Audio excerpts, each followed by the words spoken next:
Hello, everybody. This is Appa Brian with Appa Baseball Classics.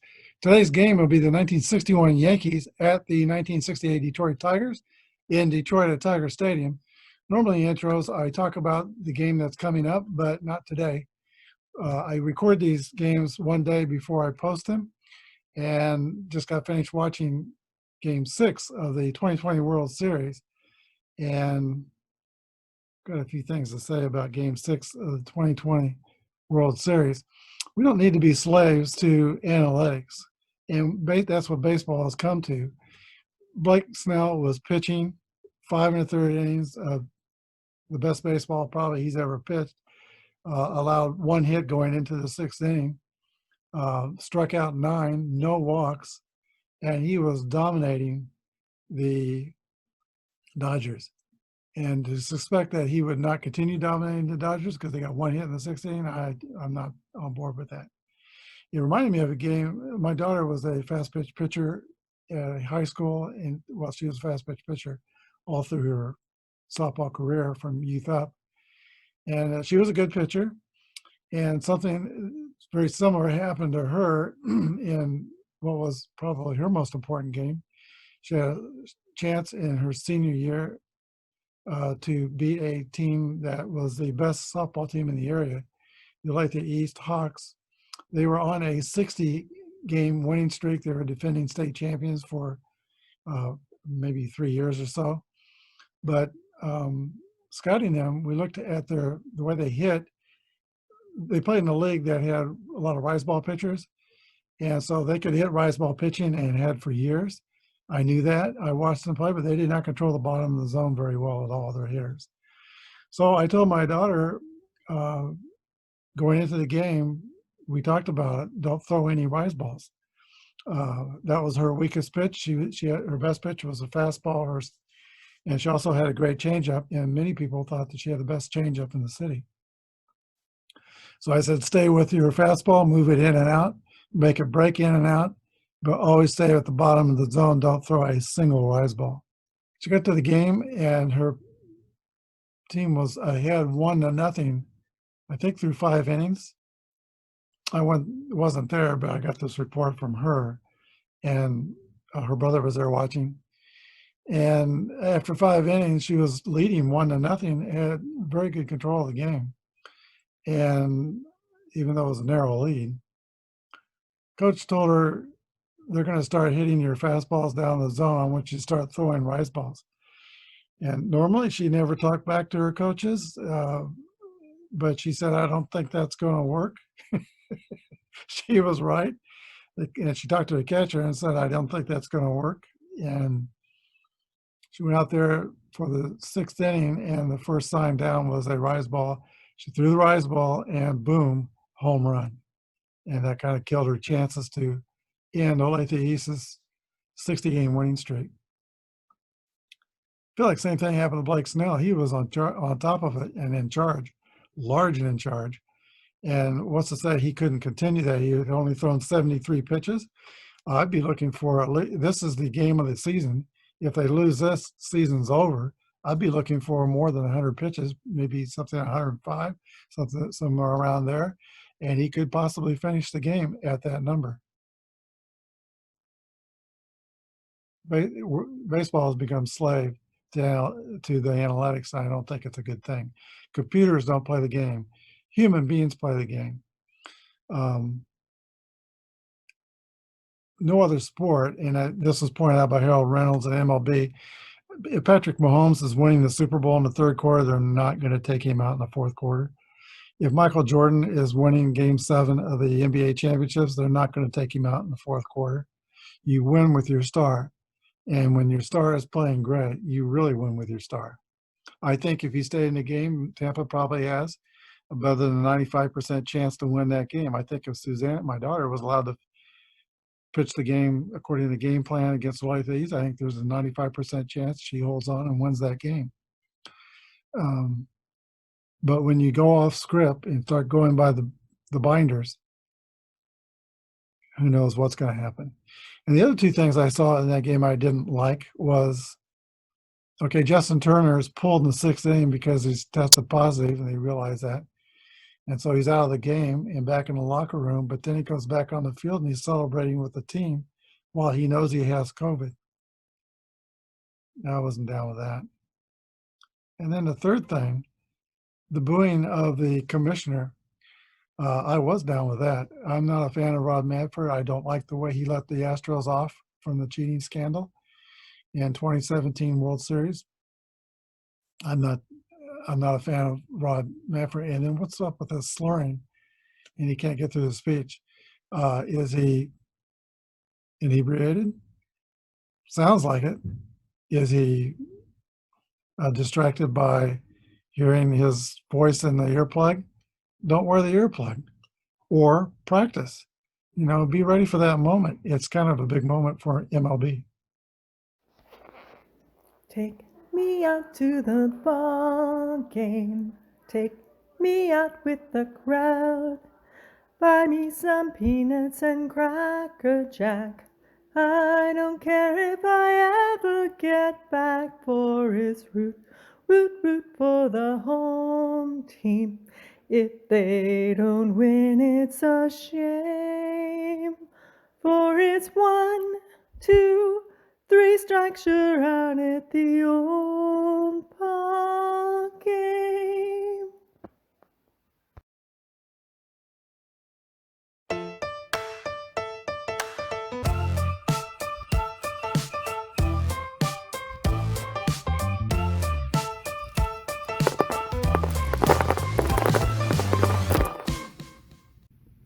Hello, everybody. This is Apba Brian and Apba Baseball Classics, bringing to you Game 8 of the American League 60s season. 1961 New York Yankees are at Tiger Stadium to take on the 1968 Detroit Tigers. I think this is the first time the Tigers have been on the channel. They have not gotten off to a good start. They are 1-5 and in last place. The Yankees are 4-2 and in first place. But this is baseball, and you never know what's going to happen. We have seen the starting lineups. Earl Wilson has completed his warm-up tosses. Let's play ball. He's a grade B pitcher with a Y modifier. Leading off for New York is Bobby Richardson. Here's the first pitch of the game. We're going with the black and white Tiger colors. Black die will be red first. We're using basic Apba. And the Detroit Tigers are fielding column 2, while the Yankees are fielding column 1. Pitch to Bobby Richardson, 25, is a fly ball to center field, and that is caught by Jim Northrup for the first out of the ball game. We're underway, and here is Tony Kubek. 26 is a ground ball to third base, taken by the third baseman Don Wirt, throws to Norm Cash at first. Kubek is the second out. Roger Maris, 1961's new home run champion. 42 is the roll. That's a base on balls to Roger Maris. Hard to pitch around Maris to get the mantle, but here we are.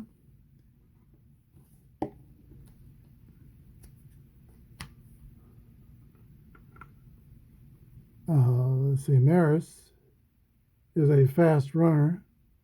F15 stealing. We use the master ratings in stealing. I've got the master ratings for both teams. There are 2 down. Here's the pitch to Mickey Mantle. 64 is another base on balls. The M&M boys are on first and second. Doesn't get any easier for Earl Wilson. He has 348 hitter Elston Howard, the catcher. 23 is a 38. That is a ground out to the third baseman, who throws to the second. It's a fielder's choice. The runner out of second is injured sliding. And oh no, that's Mickey Mantle. Let's see, 5-4. Let's check Mantle's injury rating. J1, we'll roll on the J1 column in the basic Apba book using the 2011 book. And the J1 column is 33. He's out for one game. All right, Mantle will be replaced on a lineup by Johnny Blanchard. He will go to right field. Roger Maris will play center field. The main thing, their Yankee defense rating goes down to 2 with that replacement. Okay, Dick McAuliffe leads off for the Tigers. Raleigh Sheldon is a B.Y. pitcher. And here's a pitch to Dick McAuliffe. 65 is a foul out to the catcher, Elston Howard. That's some good World Series film on DVD of Elston Howard in Yankee spring training practicing catching pop-ups from a machine that threw pop-ups high into the air. Here is Mickey Stanley. 64 is a 40 foul ball. 65 is a pop-up to catcher. More recent books, I think, have changed that to ground out to first base. Here's a K line. 53 is a 16 at the base hit the center field.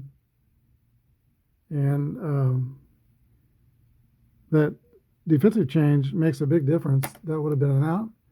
So now we've got K-line at first with 2 outs. Here is Willie Horton, 36 homers in 1968. Here's a pitch from Sheldon to Horton, 62 is a 40. And that is a pop-up to first base. So 3 pop-ups and a single. The Tigers are retired. We go to the top of the second, no score. All right, Wilson's got Moose Skowron, Yogi Berra, and Clete Boyer in the second. Here's the pitch to Skowron. 16 is a 28. That's a ground ball to the shortstop. Mickey Stanley is up with it, throws to Norm Cash. 1 away. Yogi Berra. 23 is a roller out to second base. That's Dick McAuliffe's territory. He throws to Cash. Clete Boyer. And 25 is a ground out to Dick McAuliffe again. 3 ground outs. The Yankees are retired in the second. We go to the bottom of the second. There is no score. One of the finest catchers of the 1960s, Bill Freeham, will lead off the bottom of the second inning. In 1968, he had 25 homers and 263 average. He is rated as a catcher 9, so that's well above average. Here's the pitch to Bill Freeham. 1-3 is a base on balls. Freeham takes first, and he is a rated fast runner, but did not steal any bases. Not a threat to steal. Here is Jim Northrup.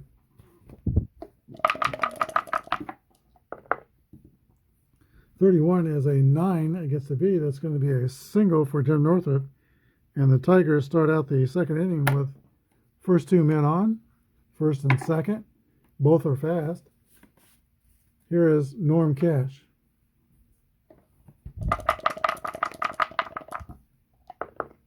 Here's a pitch to the Tiger first baseman. 42 is a 37. That is a double steal. Runners advance 1 base. I'll go with that, but I give a catcher a chance to throw the runner out. So no, I won't go with that. We're not stealing. Freeham would not be stealing third. So we'll overrule that result. It just doesn't make sense. If I accept those results, then we will apply the master rules and roll. But I don't think Freehand has much chance to steal third. So he would not be going. Here is a pitch to Cash. 21 is a 32 Fly out to center field, medium depth, caught by Roger Maris. Runners hold, there's 1 out. Don Wirt.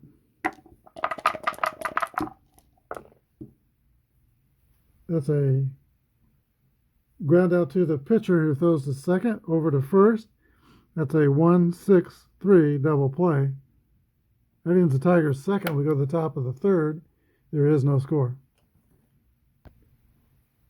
All right, we go to the top of the third inning. There has been no score. We'll lead off with a pitcher for the Yankees. I think the Tiger pitcher was sad that he did not get a chance to hit with runners on base in the last inning. He had 7 home runs and 88 at-bats, 227 hitter, power hitting Tiger pitcher. But he's back to deliver pitches to the tough New York Yankees. And before we start the rolling for inning number 3, we're getting a couple of comments on my game yesterday.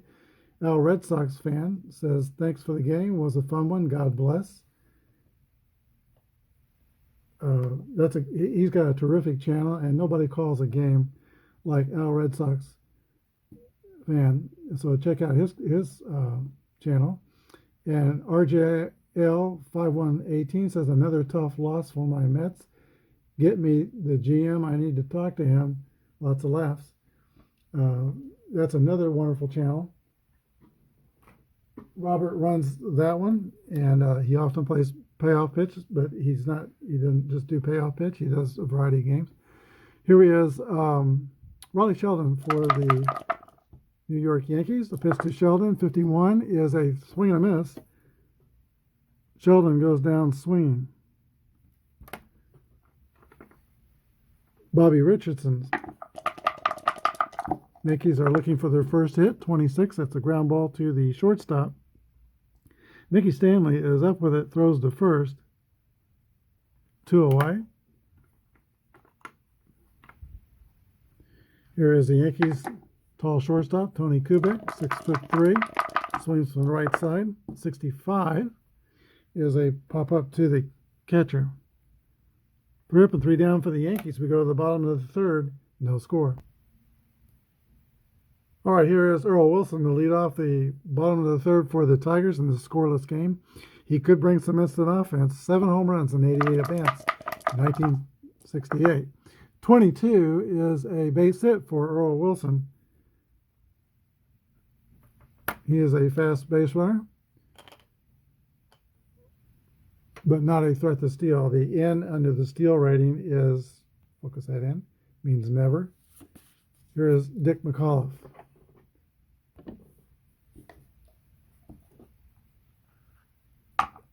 Man with the most unusual batting stance of the 1960s. Very open, held the bat very high, elbow very high, and swing to the left side. Here's the pitch to Dick McAuliffe. 43 is a 29. It's ground out to the pitcher, or Y. Sheldon has a Y, so that's a strikeout. Caught looking is Dick McAuliffe. Mickey Stanley will bat second in the inning. He is a 259 hitter. He's playing shortstop. The Tigers had 2 light-hitting shortstops, Dick Tracewski and Ray Oyler. Both, I think, hit under 200. But were good defenders. Stanley, not so much on defense, but could hit. I tend to favor hitters over defenders. Here's a pitch to Stanley. That's why he's in the lineup. 44 is a single. And Earl Wilson goes to third.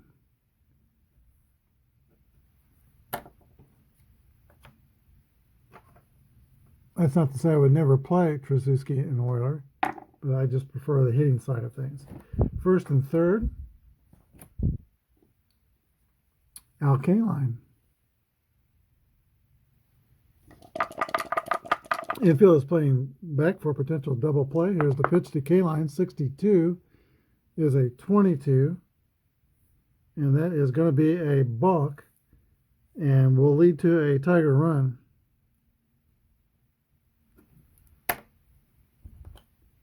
Wilson scores. Stanley goes to second.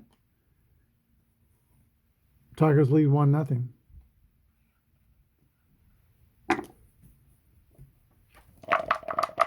There's the next pitch to Kaline, 46. Swing and a miss, strike 3.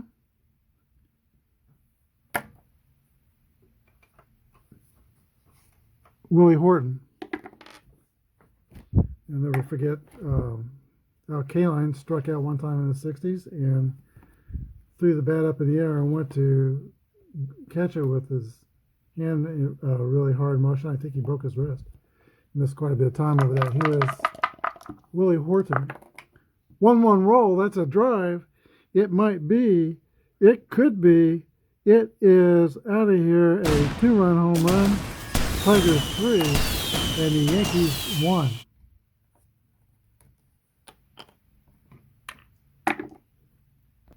Willie Horton, one of the leaders on the 68 Tigers, trying to lead them out of the last place. 2-run homer, puts them up by 3. Here's Bill Freehan. 23. Is it 33? Pop out to third base. 3 outs. But on the Willie Horton home run and 2 hits by the Tigers, in addition, they take a 3-0 lead as we go to the 4th inning. Okay, and the other 2 games going on in the American League, we have a game with the Angels at Baltimore. After 3 innings, it is Baltimore 4 and the California Angels nothing, or they have 1, 4-1. And then after 3 in Chicago, the Twins lead the White Sox 1-0. Red Sox have a bye today. Roger Maris steps into the box for the Yankees. Here's a pitch from Earl Wilson.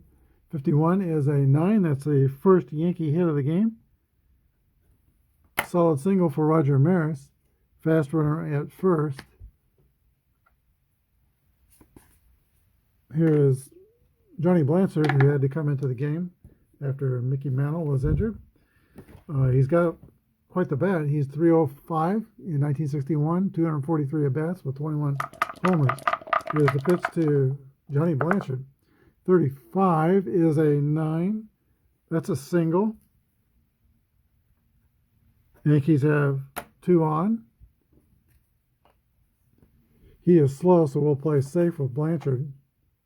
Not so with Maris. Elston Howard. 24 is a swing and miss, strike 3. That's the first out. And now, Moose Gowan. Earl Wilson has struck out 2 Yankees. There's a ground ball to second base. McCollum flips to Stanley over to Cash. 4-6-3, inning-ending, double play. We go to the bottom of the 4th. It's the Tigers 3 and the Yankees nothing. All right, Jim Northup, the Silver Fox, leads off for the Tigers in the bottom of the 4th inning. His versatility, he played all 3 outfield positions for the Tigers. Versatility allowed the Tigers to move Stanley to shortstop from center field, and then Northup played center field for the 68 World Series. Here's the pitch to Northup. 41 is a ground ball to the shortstop. Tony Kubek's got it, throws to first, 1 away. Tigers have a 3-run lead. Here is Norm Cash. He gets a walk. Cash goes to first. Probably have the most personality of any of the Tigers. Here is Don Wirt. 42 is a swing and miss, strike 3. And now Earl Wilson, this time he does have a man on base. Singled his first time up and scored on a block. 15 is an 8 against AB. That's going to be a ground out to third base and end the inning. We go to the top of the 5th. Tigers 3 and the Yankees nothing. All right, Yogi Berra leads off for the Yankees. He's playing left field today. 23 is a 26. Ground out to Dick McAuliffe at second. 2 out, or 1 out. Second time he's rolled out the second. There's Clete Boyer, the third baseman. 23 is a ground out to Dick McAuliffe. And that's the second time Clete Boyer has rolled out to second base. Now the pitcher, Wally Sheldon, he struck out his first time up. 14 is a fly ball to left field, caught by Willie Horton. Yankees are retired in the fifth. We go to the bottom of the fifth. Tigers 3 and New York nothing. Dick McCullough steps into the box for the bottom of the fifth inning. He talked about his unusual batting stance. He faced the pitcher, held his hands high, and then as the pitch was being made, he moved his front leg more conventionally, but he also had a high leg kick when he swung. He hit with a little power. He had as many as 24 homers in the season in 1964, maybe 25.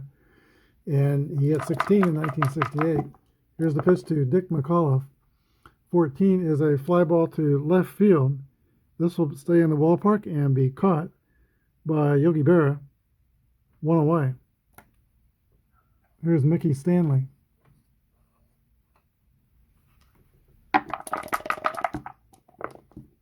.42 is a 22. Ground out to Moose Gowan at first. He flips to Raleigh Sheldon covering. That's 2 outs. And now Al Kaline. That's a fly out to left field. The Tigers are retired. We go to the top of the sixth. 3-0 Detroit. The Yankees have mustered only 2 hits and 2 walks. They've got Bobby Richardson, Tony Kubek, and Roger Maris for the top of the 6th inning. Here's a pitch from Earl Wilson. 13 is a base on balls to Bobby Richardson. E22 stealing. That's a possibility. Let's see. 22. We've got to move to first. +1 for Wilson. Freehand is +4 throwing, so that's 5. E17, that's not too good. 17, his chances would be 11 to 35 would be safe. We'll sit tight, see what the Yankee bats can do. Here is Tony Kubek. 32 is a 26.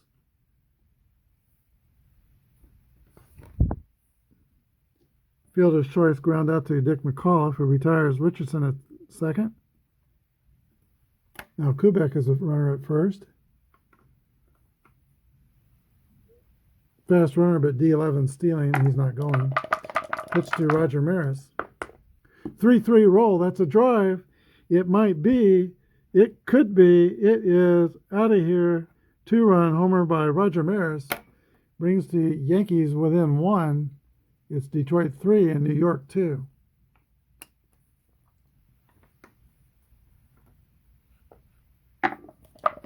Johnny Blanchard. That's a swing and a miss for strike 3. 2 outs. And now Elston Howard. That's a strikeout. So Earl Wilson comes back from the 2-run homer by Maris to strike out Blanchard and Howard. Yankees get 2 in the 6th. It's 3-2 Detroit. All right, Willie Horton leads off the last of the 6th inning for the Tigers, who now only lead by 1 run. Willie Horton is the youngest of 14 children. He grew up in the shadows of Tiger Stadium in Detroit. Very popular player, longtime power hitter for the Tigers. Hit the ball all fields and had power to all fields. Here is Willie Horton. 6'4" is a 22. Ground out to first base. 3-1 is the scoring. Bill Freehand. 63 is a fly ball to center field, taken by Roger Maris. 2 down, and now Jim Northrup. 41 is a ground out to the shortstop, Tony Kubek. 3 up and 3 down for the Tigers. We go to the top of the 7th inning, Detroit 3 and New York 2. Right around the American League, the Baltimore Orioles are still leading the Los Angeles Angels. It's 5-1 in Baltimore. And the Twins are still leading the White Sox. The score there is 4-2 after 6 innings. Earl Wilson is working out in his point of fatigue inning. 3 bad things happen to him. His pitching grade goes down 1 level. Moose Gowan leads off for the Yankees, and he is 0 for 3. In fact, from positions number 5 in the batting order through 9, The Yankees are 0 for everything as Wilson has dominated the bottom of the Yankee order. 1-4 is a fly ball to left field, 1 away. Yogi Berra. 34 is a fly out to Northrop in center. Cleat Boyer. 6-6 roll for Boyer. That's a hit column roll. But it's going to be just a single off that column. It's a 7. Boyer's at first. All right, the Yankees are going to pitch hit for Riley Sheldon. That's going to be Hector Lopez coming up to bat for the pitcher. There's 2 outs. Man on first. Here's the pitch from Wilson to Hector Lopez. 29 is a ground ball to the, let's see, that's not a ground ball, it's a Y. With 2 out result, that's going to be a strikeout for Hector Lopez. We go to the bottom of the 7th inning. Tigers 3 and the Yankees 2. Now pitching for the Yankees is Hal Reniff. He is a grade B pitcher, the W modifier, and Norm Cash steps into the box for the Tigers. 6-6 roll is a drive. It might be, it could be a rude greeting for Hal Reniff. 4-2 Tigers. Here is Don Wirt. 41 is a ground out to the shortstop, Tony Kubek. Wirt's 0 for 3. And now with a 2-run lead, Earl Wilson comes to bat. And he gets a base hit. He is 2 for 3 on the day. Fast runner at first. Dick McAuliffe. 14 is a fly out to left. McAuliffe is 0 for 4. Mickey Stanley.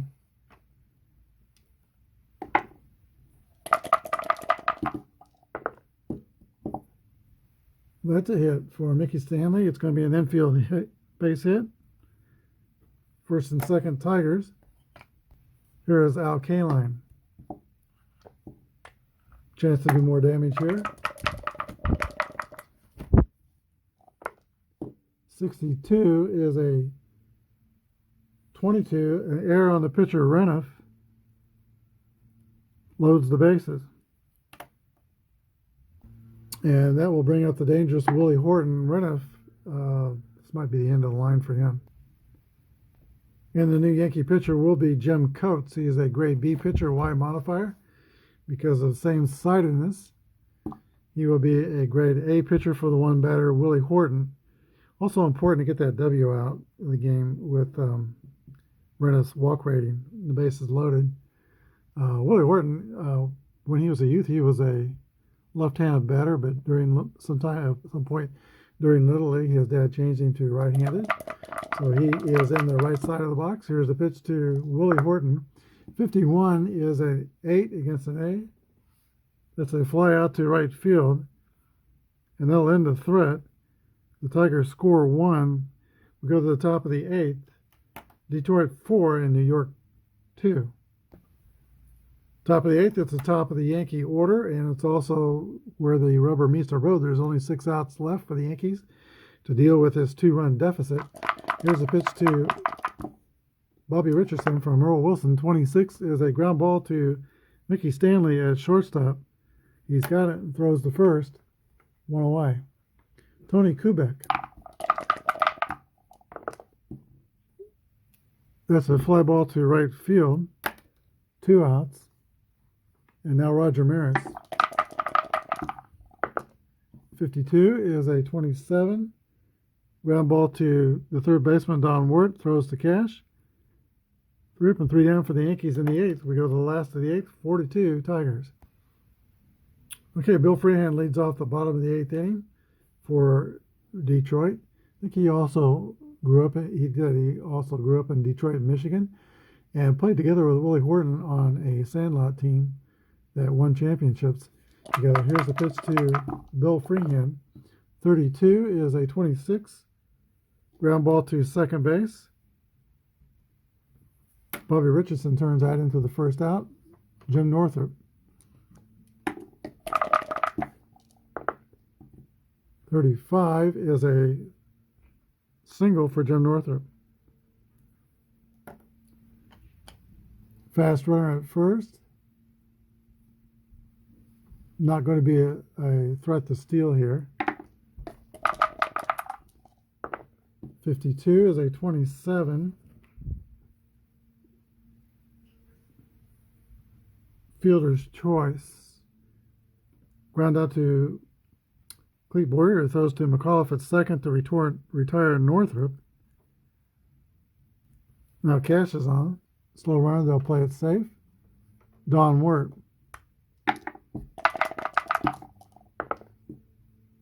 35 is a 39. It's runner out stealing. We're not stealing, we're playing it safe. That's a base on balls.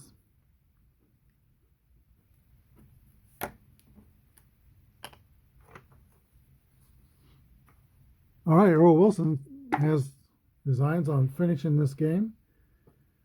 Plus, you don't want to lose his bat in this situation. Here's the pitch to Earl Wilson with 2 outs and 2 on. 63 is a swing and miss, strike 3. We go to the 9th. Detroit 4 and New York 2. Earl Wilson comes out to the mound to finish this game if he can. He's given up only 4 hits. He'll have Blanchard, Skowron, and Berra to pitch to. Here's the pitch to Blanchard. 61 is a ground ball to third base. Don Wirt has it, throws to first. 1 down, 2 outs to go. Here is Elston Howard. 41 is a 28. That's a ground out to the shortstop, Mickey Stanley. 2 ground balls, and now Wilson's on the verge of completing this game and getting a victory for the Tigers, only their second in league play. Here's a pitch to Moose Skowron, 26. And that's a roller to Mickey Stanley. The throw to first, 3 outs. And that's your ball game. The final score, the Boston Red Sox 4 and the New York Yankees 2. Here are the finals around the American League. The Baltimore Orioles of 1966 defeated the 62 Angels 6-1, and the Minnesota Twins needed extras to beat the 65 Sox. Twins 7, Sox 6. In 10 innings, the Red Sox had a bye.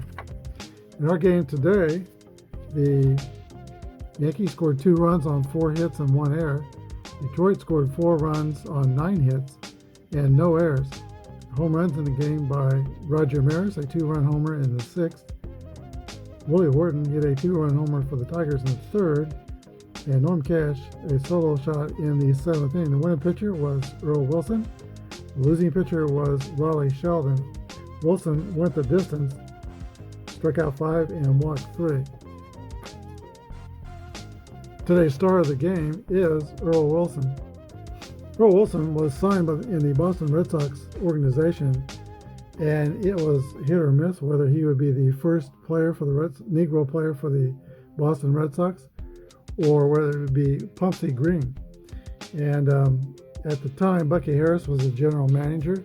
He was against having any African American players, and then the owner was Tom Yockey. I believe Earl Wilson was signed before Pumpsy Green. Both were having outstanding careers in the minor leagues coming into 1959. Pumpsy Green hit 400 in spring training in 1959, but did not make the roster. Earl Wilson won 10 of his first 12 decisions, first half of 59. Pumpsy Green made the AAA All-Star team for the second year in a row, was hitting .333. They decided on bringing up Pumpsy Green first in July, think about July 14th, 1959, and he played, and then Earl Wilson came up 1 week later. Probably if Earl Wilson was in a different organization, Red Sox were the last to integrate their major league team. They were sued by the NAACP in 1959. They were feeling a lot of pressure to get an African American on the major league squad. They argued in court that they had, I think, 8 employees. They're African American in the organization. So there was no decision against them there. But eventually they did get the team integrated, but they were the last major league team to integrate. But I think Earl Wilson, if he played with another team, he would have got to the majors faster. He was a very talented pitcher, a very talented hitter. Started out baseball playing catcher and was a position player. Then they made him a pitcher, and he had a decent major league career. All right, enough for today's broadcast. Thanks for watching. Have a good day, and God bless.